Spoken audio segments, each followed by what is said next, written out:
नमस्कार दोस्तों, मैं आलिया मित्तल फिर से अपने चैनल पे आप और हम पे गुरुजी का स्वागत करते हैं। और ऐसे बहुत से सवाल हैं जिनका जवाब हमें नहीं मिल पाता और हमें उन सवालों के जवाब चाहिए होते हैं, तो इसलिए हमने गुरुजी को दोबारा अपने चैनल पर उपस्थित किया है और आशा है कि आपको उन सवालों के जवाब से बहुत फ़ायदा होगा। तो हमारा पहला सवाल है, हमारे देश में बहुत से रीति रिवाज हैं और बहुत सी कुरीतियाँ हैं जिनका हमारे देशवासी पूरी लगन से पालन करते हैं और उन कुरीतियों में जीव हत्या तक शामिल है। तो इसके बारे में आप क्या कहना चाहेंगे? बिल्कुल सही बात है, आपने बिल्कुल सही बोला।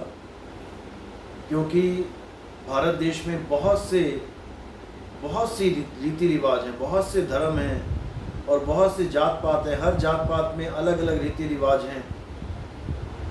लेकिन मेन मुद्दा ये है कि हमें क्या फॉलो करना चाहिए, क्या नहीं करना चाहिए। हमने इस पे विवेक करना है, विचार करना है। सबसे पहले तो आप ये समझ लें कि जो चीज़ें हमारे लिए ठीक नहीं हैं उनको हमें त्याग देना चाहिए, भले वो किसी भी रीति रिवाज के क्यों ना हो। जैसे जीव हत्या। जीव हत्या एक ऐसा कर्म है जिसका हमें बहुत बड़ा भुगतान देना पड़ता है। यानी कि हम किसी जीवित प्राणी को, हम उसके शरीर से उसकी आत्मा को अलग कर रहे हैं, वो भी बिना उसकी आज्ञा के। वो चाहता है जीना लेकिन हम उसको नहीं जीने दे रहे हैं, इसलिए उसकी जो हाय है वो हमें लग जाती है और उसका हमें बहुत बुरा परिणाम, यहाँ तक कि हमें बार बार शीश कटाने पड़ते हैं अन्य अन्य जीवों के योनियों में जाके। इसलिए जो चीज़ें हमारे लिए गलत हैं हमें उसे त्याग देना चाहिए। जैसे कई लोग कहते हैं कि काली माता को बकरे की बलि पसंद है, वो बकरे की बलि मांगती है। तो मैं कहना चाहूँगा कि भाई अगर ऐसा होता कि काली माता को बकरे ही चाहिए होते तो वो इतनी समर्थ है कि रातों रात वो सारे बकरे उठा के गायब कर दे, एक बकरा ना मिले सुबह तक। जैसे आखिर क्यों ना मिले, उसका उदाहरण क्या है।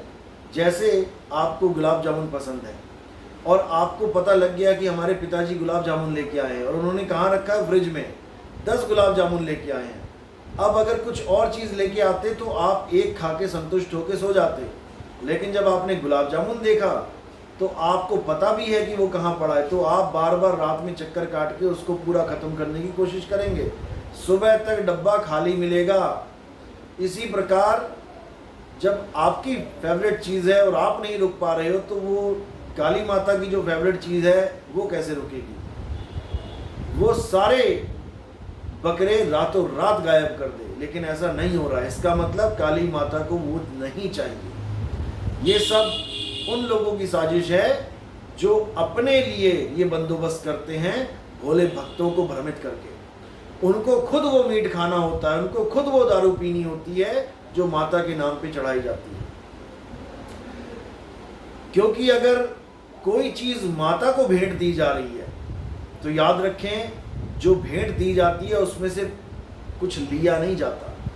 आपने 10 रुपए दान दे दिए किसी को तो उस दान में से 1 रुपया वापस नहीं मांगा जाता। ऐसे ही मुसलमानों ने भी ये रिवाज चला रखा है कि बकरीद में बकरे की बलि देंगे अल्लाह को खुश करने के लिए। भाई अगर आपने अल्लाह को खुश करने के लिए बकरे की बलि दी है तो आपका कोई हक नहीं बनता कि उस बकरे को आप अपने घर में, अपने कुकर में जाके उसको पका के खाएं। किसी ने काली माता के लिए बलि दी है तो काली माता को खाने दो ना। आप क्यों उसमें अपना पार्ट मांग रहे हो? आप उसमें से क्यों अपना हक मांग रहे हो, जबकि आपने वो भेंट में दिया है। बलियां भेंट की जाती हैं और भेंट में से कुछ खाया नहीं जाता। एक होटल में अगर एक बैरा आपको कुछ सामान देके जाता है, थाली देके जाता है आपको खाने की, आपको खुश करने के लिए, तो उसमें से वो 4 रोटियां उठा के खुद नहीं खाता। वो कोई दाल की एक कटोरी खुद नहीं लेके चला जाता खुद खाने के लिए। तो अगर कोई ऐसा करता है कि भेंट देने के बाद भी वो उसमें अपना हिस्सा ढूंढता है, हिस्सा क्या पूरा बकरा ही घर ले जाता है, तो समझ लें कि ये बिल्कुल एक धोखा दिया जा रहा है अपने अल्लाह को, अपने माता को। ये सब एक धोखे में शामिल हो गया है। ये भक्ति नहीं हुई है। अगर हम अल्लाह के नाम पे कुछ देते हैं तो हम उसमें से अपना हिस्सा नहीं मांगते, अगर हम भगवान के नाम पे कुछ देते हैं तो उसमें से हम अपना हिस्सा नहीं मांगते। इसलिए इस कुरीति को त्यागना ही अच्छा है। अल्लाह को खुश करने के लिए बहुत अच्छी चीज़ है उसकी बंदगी करना। आप उसकी बंदगी करें, अल्लाह को प्रेम करें, अल्लाह की बंदगी करें, इससे अल्लाह बहुत खुश होगा। आप दूसरे गरीबों को, आप ज़रूरतमंदों को मदद करें, इससे अल्लाह बहुत खुश होगा। आप समाज को एक नई दिशा दें, समाज को अच्छा बनाने के लिए अपना योगदान दें, इससे अल्लाह बहुत खुश होगा।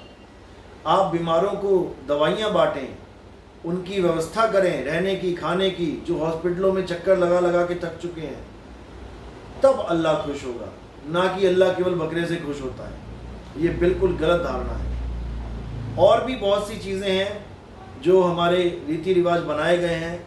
कुछ रीति रिवाज समय के अनुसार बनाए जाते हैं, जैसी सिचुएशन होती है वैसे रीति रिवाज बन जाते हैं।